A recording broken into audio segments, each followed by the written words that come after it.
2023년 5월 19일자 새벽 기도입니다. 오늘은 하나님의 말씀을 바로 보겠습니다. 신명기 21장 말씀입니다. 신명기 21장 말씀을 저와 교독하시겠습니다. 내 하나님 여호와께서 내게 주어 차지하게 하신 땅에서 피살된 시체가 들에 엎드러진 것을 발견하고 그 쳐 죽인 자가 누구인지 알지 못하거든. 너희의 장로들과 재판장들은 나가서 그 피살된 곳에 사방에 있는 성읍의 문들을 칠 것이요 그 피살된 곳에서 제일 가까운 성읍의 장로들이 그 성읍에서 아직 부리지 아니하고 멍에를 매지 아니한 암송아지를 취하여 그 성읍의 장로들이 물이 항상 흐르고 갈지도 않은 씨를 뿌린 일도 없는 골짜기로 그 송아지를 끌고 가서 그 골짜기에서 그 송아지의 목을 꺾을 것이요 레위 자손 제사장들도 그리로 갈지니 그들은 내 하나님 여호와께서 택하사 자기를 섬기게 하시며 또 여호와의 이름으로 축복하게 하신 자라. 모든 소송과 모든 투쟁이 그들의 말대로 판결될 것이니라. 그 피살된 곳에서 제일 가까운 성읍의 모든 장로들은 그 골짜기에서 목을 꺾은 암송아지 위에 손을 씻으며 말하기를 우리의 손이 이 피를 흘리지 아니하였고 우리의 눈이 이것을 보지도 못하였나이다. 여호와 주께서 순명하신 주의 백성 이스라엘을 살으시고 무죄한 피를 주의 백성 이스라엘 중에 머물러 두지 아옵소서. 그 피 흘린 죄가 상함을 받을 너는 이와 같이 여호와께서 보시기에 정직한 일을 행하여 무죄한 자의 피 흘린 죄를 너희 중에서 제할지니라. 내가 나가서 적군과 싸울 때에 내 하나님 여호와께서 그들을 내 손에 넘기심으로 내가 그들을 사로잡은 후에 네가 만일 그 포로 중에 아리따운 여자를 보고 그에게 연연하여 아내를 삼고자 하거든 그를 내 집으로 데려갈 것이요 그는 그 머리를 밀고 손톱을 베고 또 포로의 의복을 벗고 내 집에 살며 그 부모를 위하여 한 달 동안 애곡한 후에 네가 그에게로 들어가서 그의 남편이 되고 그는 내 아내가 될 것이요 그 후에 내가 그를 기뻐하지 아니하거든 그의 마음대로 가게 하고 결코 돈을 받고 팔지 말지라 내가 그를 욕보였은즉 종으로 여기지 말지니라. 어떤 사람이 두 아내를 두었는데 하나는 사랑을 받고 하나는 미움을 받다가 그 사랑을 받는 자와 미움을 받는 자가 둘 다 아들을 낳았다 하자. 그 미움을 받는 자의 아들이 장자이면 자기의 소유를 그의 아들들에게 기업으로 나누는 그 사랑을 받는 자의 아들을 장자로 삼아 참 장자 곧 미움을 받는 자의 아들보다 앞세우지 말고 반드시 그 미움을 받는 자의 아들을 장자로 인정하여 자기의 소유에서 그에게는 두 몫을 줄 것이니 그는 자기의 기력의 시작이라 장자의 권리가 그에게 있음이니라. 사람이 하고 패역한 아들이 있어 그의 아버지의 말이나 그 어머니의 말을 순종하지 아니하고 부모가 징계하여도 순종하지 아니하거든 그의 부모가 그를 끌고 성문에 이르러 그 성읍 장로들에게 나아가서 그 성읍 장로들에게 말하기를 우리의 이 자식은 완악하고 패역하여 우리 말을 듣지 아니하고 방탕하며 술에 잠긴 자 같으면 그 성읍의 모든 사람들이 그를 돌로 쳐 죽일지니 이같이 내가 너희 중에서 악을 제하라. 그리하면 온 이스라엘이 듣고 두려워하리라. 사람이 만일 죽을 죄를 범함으로 내가 그를 죽여 나무 위에 달거든 함께 읽습니다. 그 시체를 나무 위에 밤새도록 두지 말고 그날에 장사하여 내 하나님 여호와께서 내게 기업으로 주시는 땅을 더럽히지 말라. 나무에 달린 자는 하나님께 저주를 받았음이니라. 아멘. 신명기 21장 말씀입니다. 신명기 21장에도 여러 가지 가르침들이 나옵니다. 우리는 이 말씀들을 그대로 곧이곧대로 지금 받아들일 게 아니라 그 속에 있는 정신들을 살피는 것이 필요합니다. 그러니까 왜 이런 일들이 있었고 이런 명령을 하셨는가? 처음에는 어, 쉽게 말해서 길바닥에서 들판에서 한 시체가 발견됐어요. 아무도 모르는 상황입니다. 그러면은 가장 가까운 성읍의 장로들이 그 성읍에서 멍에를 아직 매지 않아 송아지를 가져와 가지고 그리고 거기 물이 흐르고 그런 그런 골짜기로 가서 그 송아지 목을 꺾고 그리고 거기서 그 위에서 손을 씻으면서 우리는 이 피에 대해서 무죄하다 이렇게 어, 그 양심 선언을 하게 하는 것입니다. 이게 왜냐하면은 지금하고는 다르잖아요. 지금은 좀 무서운 시대긴 합니다. 진짜 옆집에서 별일이 일어나도 우리 그냥 몰라요.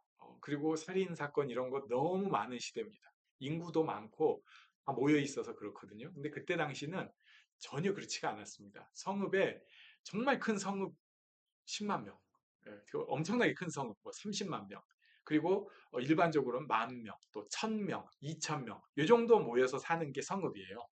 그리고 더 적게 모여서 사는 성읍도 당연히 있습니다. 뭐 150호 이런 표현을 쓰는데 그러면은 그 마을에서 일어난 일들을 대충 압니다. 그래가지고 누군가가 거기서 가까운 사람이 죽으면 아는 거예요. 그 죽는 상황을 못 봤더라도 어떻게 되는지 아는 거예요. 그런데 장로가 그 마을의 장로들이 와가지고 딱 그걸 보고 하면은 재판관들이 그걸 알 수 있는 거죠. 얘기해라. 무슨 일이냐. 근데 진짜 모르는 거예요. 그러면은 거기서 이런 예식을 하고 그리고 그 피해에 대해서는 무죄하다. 그러니까 진짜로 모르는 경우가 있다는 것을 지금 말씀하고 있는 것입니다. 그 다음에는 여자 포로를 아내로 삼을 때는 절대 포로로 취급할 게 아니라 포로로에서 아내가 되는 순간 이 사람을 아내로 받아들이는 거예요. 오늘날에도 약간 정신 나간 사람들 있죠. 그러니까 뭐 남자가 여자를 사듯이 내가 널 건졌어. 또 여자가 남자를 사듯이 내가 널 건졌어. 하는 경우들이 있다 할지라도 일단 결혼하면은 그 사람이 과거에 포로였던 거 상관없습니다. 딱 아내로서 예우하라는 거예요. 그리고 나 이제 너랑 안 살 거야 하면은 넌 원래 내 종이니까 갖다 팔어. 이거 안 돼요. 아내로서 대우하라는 거예요. 마지막 순간까지 나와 한 지체, 하나님께서 맺어주신 그 짝으로 대우를 하라는 것입니다. 그리고 장자의 상속권은 뭐 어쩌고 저쩌고 해도 못나도 장자에게 그 정해진 대로 해라. 니네 생각대로 그런 거 바꿀 생각도 말아라. 그리고 폐역한 아들은 정말로 들이받는 놈이면 온 마을에서 그를 처벌해 버리도록 하여라. 그리고 마지막에는 이제 나무에 달린 자에 대한 말씀이 있습니다. 일상의 삶에서 하나님께서 디테일한 면을 이렇게 좀 건드려 주시는 게 있어요. 근데 가만히 보면은요, 당연한 것들이에요. 가만히 생각해 보면. 근데 우리는 그 당연한 것들을 당연하게 여기지 않고 이상한 데 집착을 해가지고 뒤집어 버리기가 쉽습니다. 그러니까 내가 돈이 많아. 요즘 시대로 하면. 근데 저 사람은 돈이 별로 없어. 도움이 안 돼. 너는 내 배우자로서 자격이 없는 사람이니까 막대해도 돼? 말이 되나요? 절대 말이 안 되는 얘기인데 그런 식인 거예요. 나는 사람들한테 인정받아. 나는 괜찮은 사람이야. 근데 잘 못해. 너는 그러니까 안 돼요. 그렇지 않습니다. 하나님 앞에서 우리가 당연히 지켜야 될 일들이 있고 가만 생각해 보면은 이게 분명히 맞는 일들이 있습니다. 그 일을 안에서나 밖에서나 행하는 것이 하나님께서 우리에게 주신 지혜입니다. 근데 마지막에 그 말씀이 있어요. 나무에 달린 자가 저주를 받은 자다. 이게 지금 당연한 말씀들을 하고 계시는데 세상이 그 당연한 일들이 잘 안 됩니다. 그래가지고 누군가에게는 고통과 저주와 원한이 집중될 수가 있고요. 누군가는 그냥 지는 분명히 사고 쳤는데 이렇게 그래가지고 별 사고 없이 사는 사람도 있어요. 난 잘못한 게 없는데 그냥 밟히고 상식적으로 왜 이런 일이 생겼지? 하나님께서 명령하신 거는 분명히 원칙적이고 아름답고 순리대로 가르치셨는데 왜 이런 일들이 세상에 생길까요? 그러면은 고민한 사람들은 이렇게 얘기해요. 그게 인간의 죄들이 쌓였기 때문이다.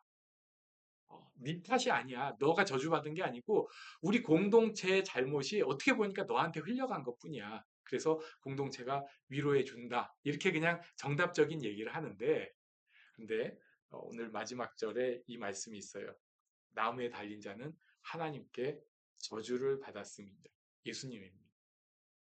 예수님께서 이 땅에 저주를 받은 저주를 받고 그 몰린 정말 이렇게 상처받고 저렇게 받고 말이 안 되는 상식으로 예결이 안 되는 그런 아픔을 가진 사람들의 대표로 나무에 달리시고 그들의 아픔을 대신해서 하나님 앞에 보여주신 것입니다. 사람들 앞에 드러내 주신 것입니다. 그래서 우리도 상식이 안 통하는 아픔과 말이 안 되는 억울한 저주가 나에게 있을 때 이거 어디로 가져갈 수가 없어요. 어떨 때는 국가도 배신하고 심지어 제일 안타까운 건 교회도 어찌할 수 없는 상황들이 분명히 있습니다. 예수님께로 가져가야 합니다. 예수님께서 그를 위로해 주시고 그를 만져주시고 그 안에 다시 소생케 되는 부활의 생명을 주실 것입니다. 근데 이 마음이 우리 안에 조금씩은 있는 거예요. 웃기지도 않게. 뭘 그렇게 억울하냐? 근데 있어요. 하나님 앞에 그 저주의 쓴뿌리가 있다면 항상 예수님 앞에 드러냈고 하나님의 치유를 받을 수 있는 하나님의 돌보심을 받을 수 있는 부활의 능력을 체험할 수 있는 우리가 되기를 바랍니다. 이렇게 기도하는 시간 갖겠습니다.